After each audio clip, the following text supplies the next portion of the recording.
ఓం ఓం శ్రీ గురుభ్యో నమః. ఉపనిషత్ శాంతి మంత్రం. ఓం పూర్ణమద పూర్ణమిదం పూర్ణాత్ పూర్ణముదచ్యతే పూర్ణస్య పూర్ణమాదాయ పూర్ణమేవావశిష్యతే. ఓం శాంతి శాంతి శాంతి. 14వ మంత్రం. సంభూతిం చ వినాశం చ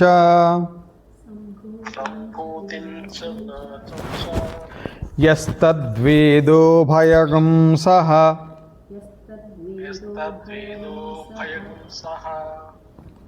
వినాశేన మృత్యుం తీర్త్వా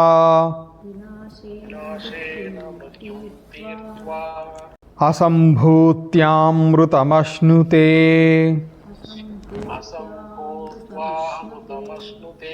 పదచ్ఛేదం. సంభూతించ వినాశం చ యః తత్ వేద ఉభయగం సహ వినాశేన మృత్యుం తీర్త్వా అసంభూత్య అమృతం అశ్నుతే. అశ్నుతే అంటే పొందుతారు, ప్రాప్తించుకుంటారు. ఎవరు? రెండిటిని ఉభయగం సహా, రెండిటిని కలిపి సముచ్చయంతో ఉపాసించేటువంటి వాళ్ళు భగవత్పాదుల వారు లేదా ఉపనిషత్కారులు. ఉపనిషత్కారుని యొక్క ఉద్దేశం ఏంటంటే విడివిడిగా ఉపాసనలు చేసి అంధలోకాలకి వెళ్ళిపోతారు. అలా కాదు, రెండింటిని కలిపి ఉపాసన చేయటమే. ఇంతకుముందు విద్య అవిద్య, ఆ రెండింటిని కలిపి ఉపాసన చేయమన్నారు. ఇప్పుడు అసంభూతి సంభూతి, ఈ రెండింటిని కలిపి ఉపాసన చేయమని చెప్తున్నారు. విడివిడిగా చేస్తే చీకటి లోకాల్లో పడిపోతారు. ఎవరైతే ఈ విధంగా కలిపి సంభూతి అసంభూతి ఉపాసన కలిపి చేస్తారో, అంటే కార్యబ్రహ్మ కారణబ్రహ్మ యొక్క ఇద్దరి యొక్క ఉపాసనని కలిపి, ఇద్దరు అంటే అక్కడ రెండు వ్యక్తులని కాదు, ఇక్కడ చెప్పడం కోసం రెండు పదాలు అన్నమాట. ఈ రెండింటిని కలిపి ఉపాసన చేసేటువంటి వాళ్ళు కార్యబ్రహ్మ ఉపాసనతోటి మృత్యువుని అతిక్రమిస్తారు. అంటే ప్రకృతికి లోబడి ఉండటం అనేటువంటిది దాటేస్తారు. అవ్యాకృత ఉపాసనతోటి అమృతత్వాన్ని పొందుతారు. ఈ అమృతత్వం సాపేక్షిక అమృతత్వమే, శాశ్వత అమృతత్వం అనుకోవద్దు. జ్ఞానముతో లభించేటువంటి అమృతత్వము జీవన్ముక్తి, మోక్షము, జన్మరాహిత్యము అవి కాదు. ఇక్కడ అసంభూతి పర్యంతము ప్రాప్తింపచేసుకున్నా అంటే బ్రహ్మలోకం దాకా వెళ్ళినా కూడా మళ్ళీ వెనక్కి వస్తారు. భగవద్గీతలో కూడా చెప్పారు. ఇది సంక్షిప్తార్థం. దీనికి శాంకర భాష్యం. సంభూతించ ఇతి సంభూతించ వినాశం చ యస్తద్వేద ఉభయం సహా వినాశేన వినాశో ధర్మో యస్య కార్యస్య స తేన ధర్మిణ అభేదేన ఉచ్యతే వినాశ ఇతి. వినాశ అనేటువంటి దానికి ఇక్కడ సంభూతి, ఆ పదంతో మొదలైనటువంటి సంభూతించ వినాశం చ, దాని యొక్క వ్యాఖ్యానం చేస్తున్నారు భగవత్పాదుల వారు. సంభూతిని వినాశమును, వినాశం అంటే అసంభూతి, రెండింటిని కలిపి ఎవరైతే ఉపాసన చేస్తారో వినాశము కలిగినటువంటి, వినాశ ధర్మం కలిగినటువంటిది ఏదైతే ఉందో అది దేనికి ఉంది? వినాశం కలిగేది ప్రకృతి వినాశ ధర్మం కలిగినటువంటిది. సో ఈ ప్రకృతి ఉపాసన అంటే కార్యబ్రహ్మ, ఈ కార్యబ్రహ్మమునకు ధర్మమునకు అభేదం చెప్తూ వినాశ అని ప్రయోగించారు. వినాశము కలిగినటువంటిది కార్యబ్రహ్మ. ఈ కార్యబ్రహ్మ ఉపాసనతోటి అంటే ప్రకృతి ఉపాసనతోటి కొంతమంది జలం మీద ఉపాసన చేస్తారు, కొంతమంది శ్వాస మీద ధ్యాసాన్ని ఉపాసన చేస్తారు, కొంతమంది అగ్ని మీద ఉపాసన చేస్తారు, కొంతమంది ఆకాశం మీద ఉపాసన చేస్తారు. ఇవన్నీ ప్రకృతికి సంబంధించినటువంటివి కదా. సో ఇది ప్రకృతి ఉపాసన. ఈ ఉపాసనతోటి వీళ్ళు శాసించబడరు, శాసకత్వానికి లోబడరు. అధర్మము, కామన్లు ఇలాంటి దోషాల యొక్క సమూహాన్ని దాటుతారు.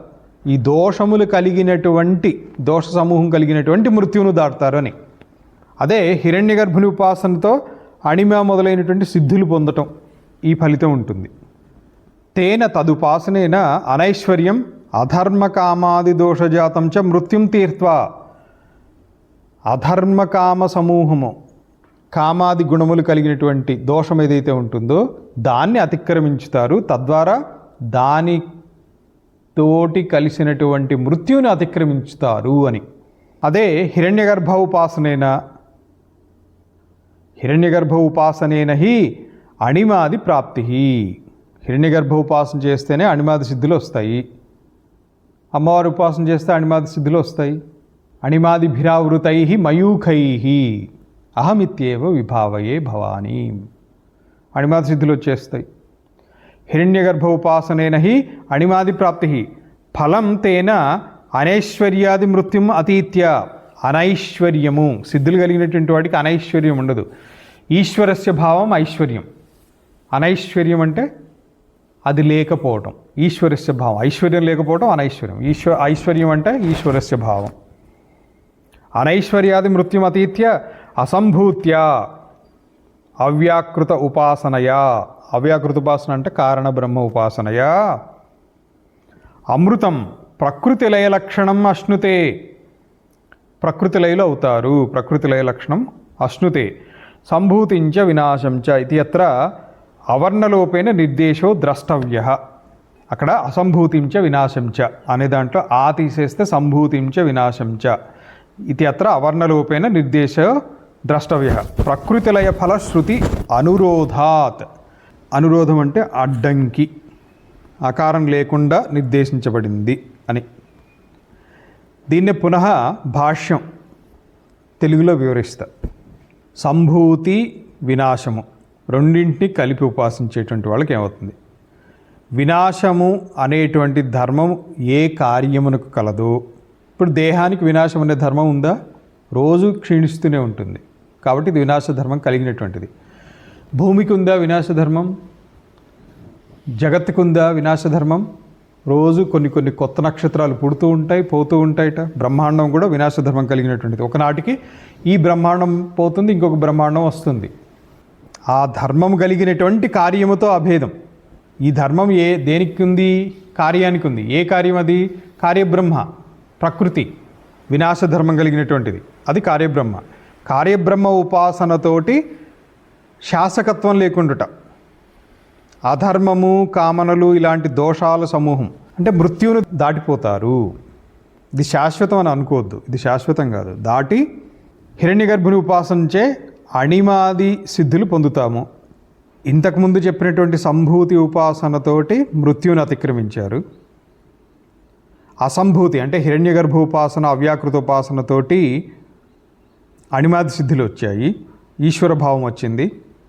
ప్రకృతి యందు విలీనం అవటము అనేటువంటి అమృతత్వం వస్తుంది. సంభూతించ వినాశంచ ఈ మొదటి పాదంలో ఆకారం లేకుండా నిర్దేశించబడింది. అంటే యాక్చువల్గా చెప్పదలుచుకున్నటువంటిది ఏంటంటే అసంభూతించ వినాశంచ. ఈ మంత్రపాదం ఆకారం లేకుండా నిర్దేశించబడింది. ఇది గ్రహించాలి. ఎందుకని? అసంభూతించ వినాశంచ అనే తీసుకోవాలి. ఎందుకు?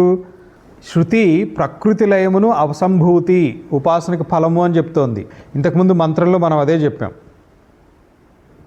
అది అసంభూతి, అది ఉపాసనకు ఫలం. అసంభూతి ఉపాసన ఫలం ఏంటంటే ప్రకృతి లయం.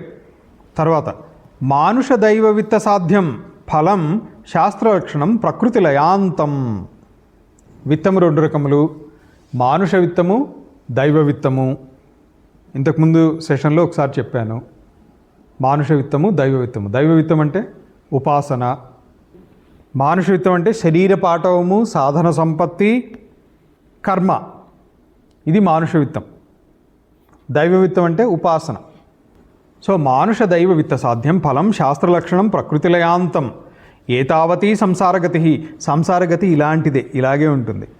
మానుష విత్తము, దైవ విత్తములతోటి ప్రకృతి యందు విలీనమయ్యే వరకు పొందబడేటువంటి ఫలాల్ని శృతిమాత చెప్పబోతోంది, నిరూపిస్తోంది. సంసారంలో ఫలం ఏంటంటే ఈ ప్రకృతి లయం వరకు మాత్రమే. ఇంతకంటే ఇంకా బెస్ట్ ఫలితం లేదు. దీనికంటే పైన ఆత్మజ్ఞానమే. ఆత్మజ్ఞానం ఇచ్చేటువంటి ఫలితమే దీనికంటే కూడా అతిక్రమించినటువంటిది. అతః పరం పూర్వోక్త ఆత్మైవాభూద్విజానత. ఆత్మజ్ఞానంతో పొందేది. ఇది సర్వాత్మభావ ఏవ సర్వైషణా సన్యాస జ్ఞాన నిష్ఠాఫలం. ఏషణాత్రయ త్యాగంతో జ్ఞాననిష్ట యొక్క ఫలం ఏంటి అని అంటే సర్వాత్మభావ, అంతటా నేనే అంతా నా ఆత్మస్వరూపమే అనేటువంటి భావం ఏదైతే కలుగుతుందో అదే ఆత్మనిష్ట యొక్క ఫలితం. అది ఉత్తమమైనటువంటిది.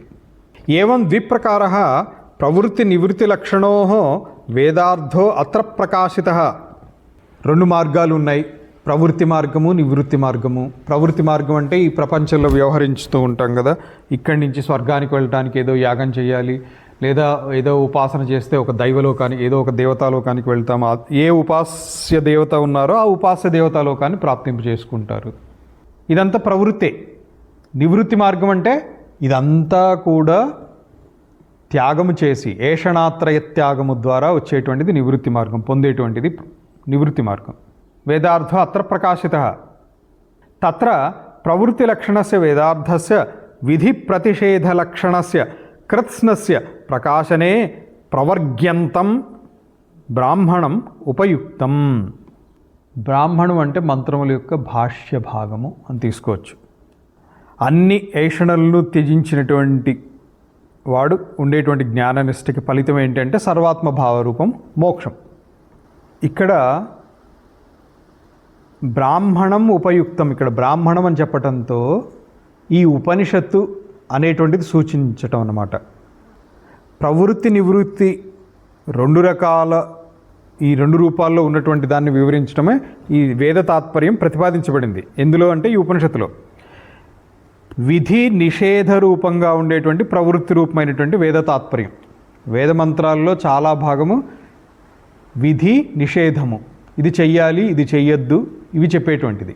ఈ ప్రవృత్తి రూపమైనటువంటి వేద తాత్పర్యం అంతను ప్రకాశింపచేస్తూ ప్రవర్గ్య బ్రాహ్మణము వరకు ఉన్న ఆరణ్యకము అంటే మొదటి 2 అధ్యాయాలు. ఇందులో ఇది శుక్ల యజుర్వేదంలోంచి సంబంధించినటువంటిది.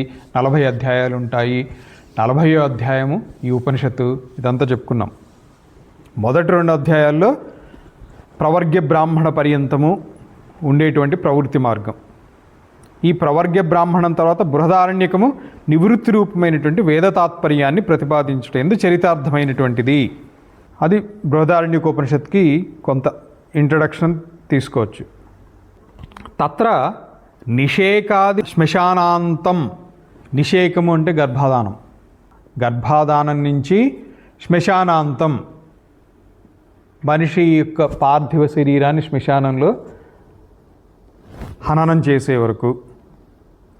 కర్మ కుర్వన్ జిజీవిషేత్ యో విద్యయా సహ అపరబ్రహ్మ విషయ తదుక్తం విద్యాం చ అవిద్యాం చ యస్తద్వేదో ఉభయం సహ అవిద్యయా మృత్యుం తీర్త్వా విద్యయామృతమశ్నుతే ఇది. గర్భాధానం నుంచి అంత్యేష్టి వరకు కర్మల్ని చేస్తూనే జీవించాలని ఎవరైతే కోరుకుంటారో అతను కార్యబ్రహ్మ విషయ ఉపాసనతో కూడినటువంటి కర్మను చేయవలను. అతను అలా అవే చేస్తుంటాడు సహజంగా, కాకపోతే ఉపాసన సహితంగా కర్మ చేయమంటున్నారు. ఎవరైతే దేవతా ఉపాసన మరియు కర్మ అనే ఈ రెండింటిని కలిపి అనుష్ఠింపదగినటువంటి వాటిగా తెలియనో అతను కర్మచే మృత్యువును దాటి దేవతా ఉపాసనచే అమృతత్వాన్ని పొందుతాడు. కర్మల ద్వారా రాగద్వేషయుక్తమైనటువంటి భావాన్ని త్యజించి కర్మని నిష్కామంగా నిర్లిప్తంగా ఆచరించి అమృతత్వాన్ని పొందుతాడు. అమృతత్వం హయ్యెస్ట్ లెవెల్ ఏంటంటే ఉపాస్య దేవత రూపాన్ని పొందటమే అమృతత్వం. ఇందులో ఆత్మజ్ఞాని కాదు ఇంకైనా. సో అదే ఈ ఉపనిషత్తు చెప్పటం జరిగింది.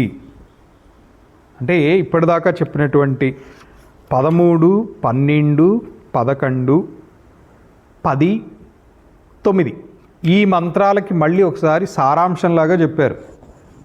రెండింటి యొక్క సముచ్చయ ఉపాసనతోటి కలిగే ఫలితం ఏంటి, విడివిడిగా చేస్తే కలిగే ఫలితం ఏంటి, అది విద్య కర్మ అంటే విద్య అవిద్యలు లేదా సంభూతి అసంభూతి వీటిని గురించి వివరిస్తూ వాటి యొక్క సారాంశ రూపంలో ఇప్పుడు చెప్పుకున్నటువంటిది మనము మానుష దైవ విత్త సాధ్యం ఫలం శాస్త్ర లక్షణం ప్రకృతి లయాంతం అక్కడి నుంచి మొదలుపెట్టి మనం చెప్పుకున్నటువంటిది ఒకసారి మళ్ళీ రీక్యాప్ అంటాం కదా, అలాంటిది.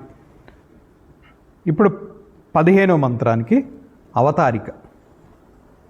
తత్ర కేన మార్గేణ అమృతత్వం అశ్నుతే ఇది ఉచ్యతే. అంటే ఏ మార్గంలో అమృతత్వాన్ని పొందుతారు? సరే, ఇప్పటిదాకా మీరు చెప్పారు ఇలా కలిపి చేస్తే అమృతత్వాన్ని పొందుతారు. విద్య అవిద్యల్ని సముచ్చయం చేయటము, లేదా సంభూతి అసంభూతుల్ని సముచ్చయంగా చేయటం ద్వారా దీనితో అమృతత్వం వస్తుంది, దీనితోటి మృత్యుని దాటుతారు, దీనితో అమృతత్వం పొందుతారు. ఇలాంటివి చెప్పారు కదా. మరి ఏ మార్గంలో ఇప్పుడు ఈ రెండింటిని కలిపి ఆచరించేటువంటి వాడు ఏ మార్గంలో అమృతత్వాన్ని పొందుతాడు, ఏ మార్గంలో ఏ రూట్లో వెళ్తాడు అమృతత్వానికి, అదే ఇక్కడ అవతారికి చెప్తుంది. తత్ర కేన మార్గేణ అమృతత్వం అశ్నుతే, ఈ విషయం చెప్పబడుతుందండి. అది 15వ మంత్రంలో చెప్తున్నారు. ఉపనిషత్ శాంతి మంత్రం. ఓం పూర్ణమద పూర్ణమిదం పూర్ణాత్ పూర్ణముదచ్యతే పూర్ణస్య పూర్ణమాదాయ పూర్ణమేవావశిష్యతే. ఓం శాంతి శాంతి శాంతి.